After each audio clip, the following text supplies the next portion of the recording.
so incentive, this is the most used and abused tactic in marketing. And many marketers and many companies, they think incentives are marketing.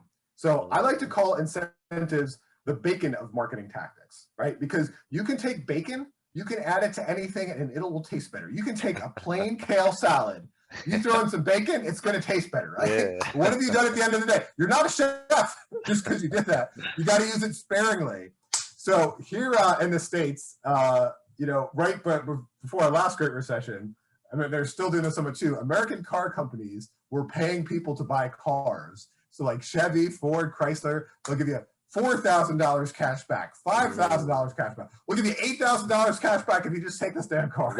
Yeah. And so, not surprisingly, that killed their margins and they went bankrupt and had to be bailed out, right? But when you look at a company like Tesla or whatever, it's got a strong value proposition. You're not trying to bribe people to buy the product. And so, like I said, marketers do this all the time. They're trying to hit their numbers. They just throw incentives in there. What you have to remember about incentive is it's just that little extra something, You're trying to communicate as much value as possible. You're trying to remove as much cost as possible. But sometimes when the value and cost are pretty close, that incentive could be that little extra bit that makes the value higher. And this is something too that you want to test, right? You want to see what is the two things you have to determine.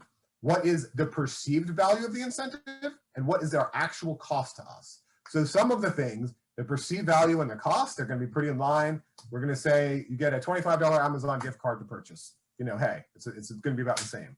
But some of them, it might be a $25 gift card to our website, which doesn't really cost us $25 because it's the cost of whatever our goods sold, and we know that we're going to get additional sales. Or might be other things, free shipping. What is free shipping valued at, or what is an extra free product valued at?